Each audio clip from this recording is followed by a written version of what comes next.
জুলাই মাসের শুরু থেকেই বৃষ্টিপাত হচ্ছে দেশের বিভিন্ন স্থানে। পূর্বাভাসে আবহাওয়া অধিদপ্তর বলছে, ভারী বৃষ্টিপাতের কারণে বিভিন্ন স্থানে স্বল্প থেকে মধ্যমেয়াদী বন্যা হতে পারে। কারণ চলতি মাসে সামগ্রিকভাবে দেশে স্বাভাবিকের চেয়ে বেশি বৃষ্টিপাতের শঙ্কা রয়েছে। এছাড়া বঙ্গোপসাগরে 1 থেকে 2টি লঘুচাপও সৃষ্টি হতে পারে। জুলাইয়ের ভারী বৃষ্টির কারণে স্বল্প থেকে মধ্যমেয়াদী বন্যা পরিস্থিতির সৃষ্টি হতে পারে দেশের উত্তরাঞ্চল, উত্তর পূর্বাঞ্চল, উত্তর পশ্চিমাঞ্চল, উত্তর মধ্যাঞ্চল ও মধ্যাঞ্চলের কিছু কিছু স্থানে। আবার দক্ষিণ পূর্বের পার্বত্য এলাকার কিছু কিছু স্থানে স্বল্পমেয়াদী আকস্মিক বন্যা হতে পারে।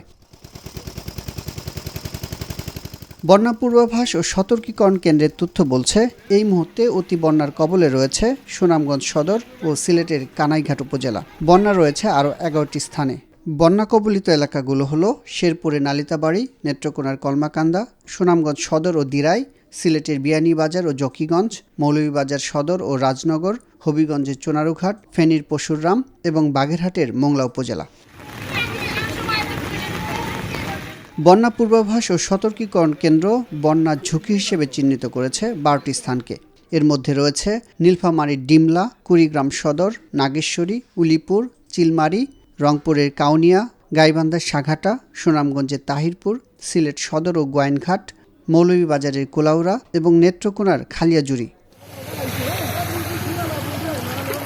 আবহাওয়া অধিদপ্তরের তথ্য বলছে, বৃহস্পতিবার পর্যন্ত ঢাকা, রংপুর, রাজশাহী, বরিশাল, খুলনা, ময়মনসিংহ, চট্টগ্রাম ও সিলেট বিভাগের অধিকাংশ জায়গায় অস্থায়ীভাবে দমকা হাওয়া সহ হালকা থেকে মাঝারি ধরনের বৃষ্টি ও বজ্রসহ বৃষ্টি হতে পারে। সেই সাথে দেশের কোথাও কোথাও মাঝারি ধরনের ভারী থেকে অতি ভারী বর্ষণ হতে পারে। শুক্রবার থেকে বৃষ্টিপাতের প্রবণতা কমে যেতে পারে বলে জানিয়েছে আবহাওয়া অধিদপ্তর।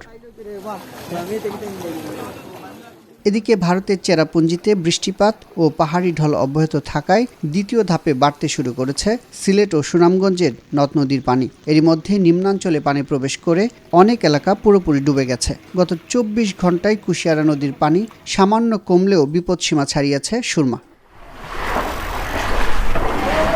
সিলেট জেলা প্রশাসন সূত্রে জানা গেছে, জেলার 13টি উপজেলার মধ্যে 10টি উপজেলার আশ্রয়কেন্দ্রে রবিবার পর্যন্ত 10,903 জন আশ্রয় নিয়েছেন।